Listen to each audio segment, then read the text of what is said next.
یہ کہانی کبھی سنی کہ جب حضرت عمر خلیفہ عمر تھے، مسلمانوں نے پیغمبروں کے شہر جروسلم کو فتح کرنے کے لیے اس شہر کو ہر طرف سے گھیر لیا تھا، لیکن جروسلم کے لیڈر نے کہا تھا کہ میں یہ شہر صرف ایک ہی شرط پر مسلمانوں کے حوالے کروں گا، اور وہ شرط یہ ہے کہ مسلمانوں کے خلیفہ عمر بن خطاب خود مدینہ سے چل کر میرے پاس آئے۔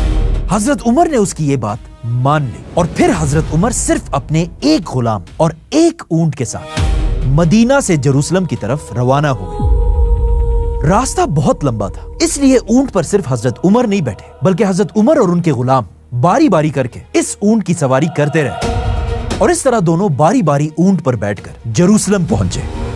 جیسے ہی دونوں جروسلم کے گیٹ کے اندر جا رہے تھے، اس وقت اونٹ پر بیٹھنے کی باری حضرت عمر کی نہیں بلکہ ان کے غلام کی تھی۔ اسی لیے حضرت عمر اونٹ کی رسی پکڑ کر جروسلم انٹر ہوئے، اور ان کا غلام اونٹ کے اوپر بیٹھا ہوا تھا۔ یہ دیکھ کر جروسلم کے لوگ حیران رہے، اور انہوں نے حضرت عمر کے سامنے یہ شہر سرنڈر کر دی۔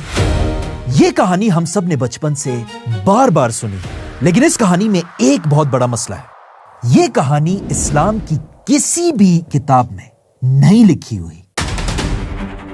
آپ صلی اللہ علیہ وسلم کے بعد مسلمانوں کے پہلے خلیفہ ابو بکر رضی اللہ عنہ بنے، جس کے بعد انہوں نے ایک ہی ٹائم پر اس زمانے کی سب سے بڑی سپر پاورز رومن اور پرشین امپائر پر حملہ کر دیا۔ مسلمان فل سپیڈ رومن اور پرشین امپائر کے یہ سارے علاقے فتح کر کے آگے بڑھ رہے تھے، لیکن آخر جیسے ہی مسلمان رومن امپائر کے سینٹر تک پہنچے، اچانک مدینہ میں خلیفہ ابو بکر رضی اللہ عنہ کی طبیعت خراب ہونے لگی، اور اس کے کچھ ہی دن بعد خلیفہ ابو بکر رضی اللہ عنہ اس دنیا سے چلے گئے۔ لیکن جانے سے پہلے ابو بکر رضی اللہ عنہ نے پہلے ہی بتا دیا تھا کہ ان کے بعد مسلمانوں کا نیا خلیفہ کون ہوگا، عمر بن خطاب رضی اللہ عنہ۔ حضرت عمر نے خلیفہ بنتے ہی مسلمانوں کی اس خلافت کو اور بھی تیزی سے آگے بڑھانا شروع کیا، اور آخر حضرت عمر کی ہی خلافت میں مسلمانوں پر ان کی زندگی کا سب سے مشکل ٹائم آیا، جنگ یرموک، اسلام کی سب سے بڑی جنگ۔ صرف 30,000 مسلمانوں کی جنگ 1.5 لاکھ رومن فوج سے تھی، لیکن خالد بن ولید کے زبردست اسٹریٹجی سے مسلمان یہ جنگ جیت گئے۔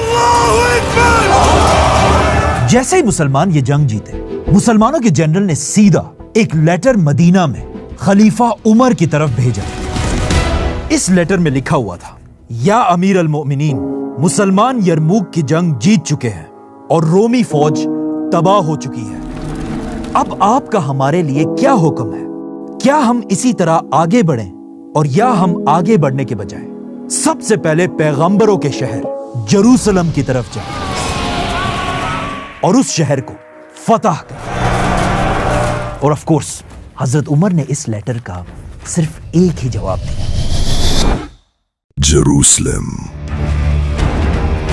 جس کے بعد مسلمانوں کی فوج ہر طرف سے جروسلم کی طرف بڑھنے لگی، اور اس طرح مسلمانوں نے آخر پیغمبروں کے شہر جروسلم کو چاروں طرف سے گھیر لیا۔ لیکن مسلمان نہیں چاہتے تھے کہ اس شہر کو بھی باقی شہروں کی طرح لڑ کر فتح کیا جائے،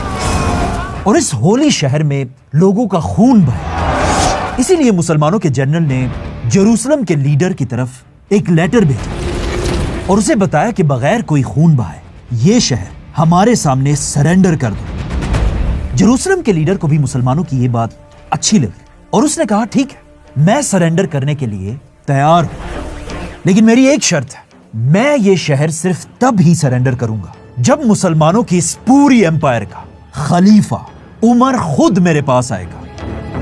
یہ ایک بہت ہی یونیک ڈیمانڈ تھی، لیکن مسلمان بھی اور کیا ہی کر سکتے تھے۔ انہوں نے جروسلم کے لیڈر کی یہ ڈیمانڈ سیدھا مدینہ میں خلیفہ کی طرف بھیجی،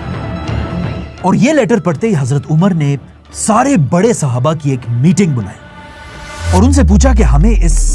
شرط کے بارے میں کیا کرنا چاہیے، جس پر آلموسٹ سارے صحابہ نے کہا کہ یا امیر المومنین آپ نہ جائیں، آپ کے جانے کی یہاں کوئی ضرورت نہیں ہے، آپ کے جانے کے بغیر بھی مسلمان آسانی سے یہ شہر فتح کر سکتے ہیں۔ لیکن صرف ایک صحابی ایسے تھے جنہوں نے حضرت عمر سے کہا کہ آپ کو جانا چاہیے، اور وہ صحابی تھے مسلمانوں کے فیوچر خلیفہ حضرت مولا علی رضی اللہ عنہ۔ حضرت عمر کو حضرت علی کی یہ رائے بہت پسند آئی، اور حضرت عمر نے حضرت علی کو مدینہ میں اپنا نائب ڈیپٹی خلیفہ بنا کر خود مدینہ سے جروسلم کی طرف روانہ ہوا۔ یہاں تک تو یہ سب کچھ بالکل صحیح ہے اور بالکل 100% ایسے ہی ہوا تھا، اور اسلامک ہسٹری کی ساری کتابوں میں یہ واقعہ آلموسٹ ایسے ہی لکھا ہوا ہے۔ لیکن یہاں سے آگے ہمیں بچپن سے ایک کہانی سنائی جاتی ہے جو اسلام کی ہسٹری کی کسی بھی کتاب میں نہیں لکھی ہے، کہ حضرت عمر مدینہ سے صرف ایک غلام اور ایک اونٹ کے ساتھ مدینہ سے فلسطین کی طرف روانہ ہوا۔ اس سفر میں صرف حضرت عمر اونٹ پر نہیں بیٹھے، بلکہ حضرت عمر اور ان کے غلام باری باری اس اونٹ کا سفر کرتے رہے،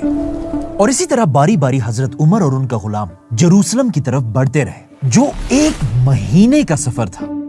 آخر حضرت عمر اور ان کا غلام جروسلم کے بالکل قریب پہنچے، اور جیسے ہی دونوں جروسلم کی گیٹ تک پہنچنے والے تھے، اس ٹائم اونٹ پر بیٹھنے کی باری حضرت عمر کی نہیں بلکہ ان کے غلام کی تھی۔ اسی لیے جروسلم انٹر ہونے کے وقت اونٹ پر حضرت عمر نہیں بلکہ ان کے غلام بیٹھے ہوئے تھے،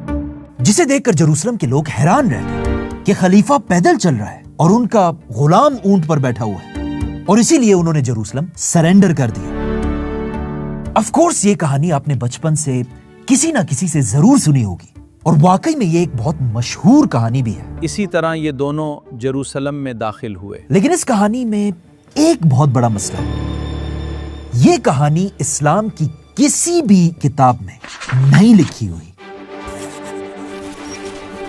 نہ کسی حدیث کی کتاب میں اور نہ کسی ہسٹری کی کتاب میں، کہیں پر بھی یہ کہانی نہیں لکھی ہوئی۔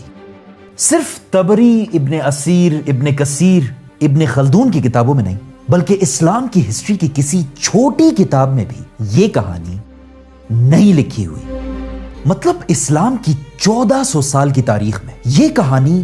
1200 سال تک کسی نے نہیں سنی تھی، اور پچھلے صرف 100 یا 200 سال میں یہ کہانی ہر طرف پھیل چکی ہے۔ تو یہ کتنی عجیب بات ہے کہ جو واقعہ پچھلے 1200 سال سے نہ کسی مسلمان نے سنا تھا اور نہ لکھا تھا، اور اچانک آج وہ واقعہ سب کو پتا ہے۔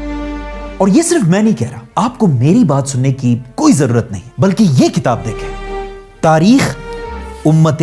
مسلمہ۔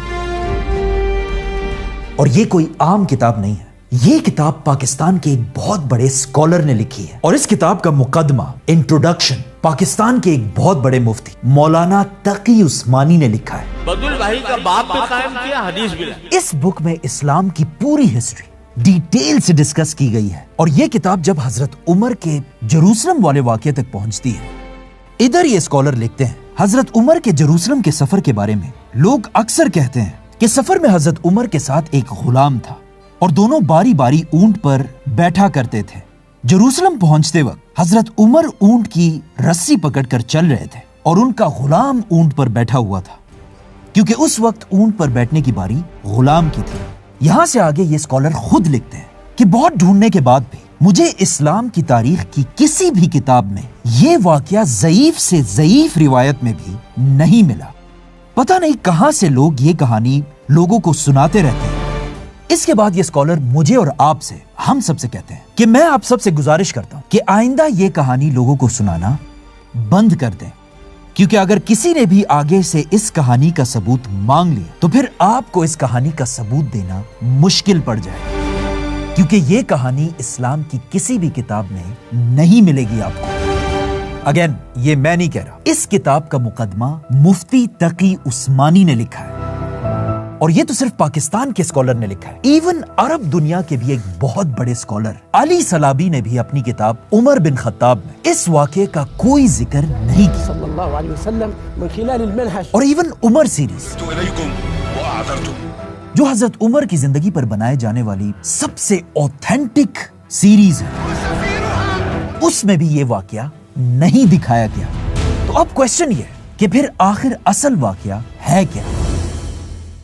حضرت عمر کے جروسلم کا سفر جو اسلام کی ہر کتاب میں لکھا ہوا ہے وہ یہ ہے کہ جب مدینہ میں حضرت عمر کے پاس یہ لیٹر پہنچا کہ جروسلم کا لیڈر حضرت عمر کو اپنے پاس جروسلم بلا رہا ہے، اس کے بعد حضرت عمر نے حضرت علی کو مدینہ کا لیڈر بنایا اور خود فلسطین کی طرف روانہ ہوئے۔ حضرت عمر مدینہ سے سیدھا جروسلم نہیں بلکہ سب سے پہلے مسلمانوں کے ہیڈ کوارٹر جابیہ پہنچے، اور پھر جابیہ میں کچھ دن گزارنے کے بعد حضرت عمر اپنے کچھ ساتھیوں کے ساتھ جروسلم کی طرف روانہ ہوئے۔ راستے میں ایک نہر کی وجہ سے حضرت عمر کے کپڑے گندے بھی ہو چکے تھے۔ جیسے ہی حضرت عمر جروسلم پہنچے، جروسلم کو مسلمانوں کی فوج نے چاروں طرف سے گھیرا ہوا تھا۔ مسلمانوں نے حضرت عمر کے سادہ اور پھٹے ہوئے کپڑے دیکھ کر حضرت عمر سے کہا کہ آپ اتنے بڑے خلیفہ ہیں، آپ یہ اونٹ اور کپڑے بدل کر کوئی اچھے مہنگے کپڑے اور گھوڑے کے ساتھ جروسلم کے اندر جائیں تاکہ لوگ آپ کو دیکھ کر امپریس ہو جائیں۔ لیکن حضرت عمر نے کہا نہیں، آج ہمیں دنیا میں اتنی عزت ہمارے اچھے کپڑوں کی وجہ سے نہیں بلکہ صرف اور صرف اسلام کی وجہ سے ملی۔ اور اس طرح حضرت عمر اپنے انہی کپڑوں اور اسی اونٹ کے ساتھ جروسلم کی طرف بڑھنے لگے۔ اب یہاں پر ایک پوائنٹ نوٹ کرنا بہت لازمی ہے، جروسلم کو مسلمانوں نے ہر طرف سے گھیر رکھا تھا۔ مسلمانوں کی فوج اور جروسلم کے درمیان اتنا راستہ تھا ہی نہیں جس کے لیے اونٹ کی بار بار باریاں بدلی جائیں۔ اسلام کی ہسٹری کی ہر کتاب میں لکھا ہے کہ حضرت عمر اپنے ہی اونٹ پر اسی طرح جروسلم انٹر ہوئے، اور اس طرح بغیر کوئی خون بہائے حضرت عمر نے فلسطین کو فتح کر لیا۔ ان شارٹ ان ساری باتوں کو دیکھ کر یہی لگتا ہے کہ یہ کہانی بعد میں کسی نے غلطی سے بنائی ہوگی، جہاں سے یہ کہانی آہستہ آہستہ ہر جگہ پھیل گئی، اور آج تک ہم سب اس کہانی کو بالکل صحیح سمجھتے ہیں۔ اس ویڈیو کا اصل مقصد یہ ہے کہ آج کل اے آئی اور انٹرنیٹ کے اس دور میں جب ہر طرف ہمارے آس پاس کہانیاں پھیلی ہوئی ہیں، تو ہمیں چاہیے کہ ہم ہر کہانی کو بہت سوچ سمجھ کر اور ریسرچ کر کے مانیں۔ اور قرآن کی بھی ایک آیت ہے کہ جب بھی آپ تک کوئی خبر پہنچے تو اس بات کو ماننے سے پہلے پوری ریسرچ کر لیا کرو۔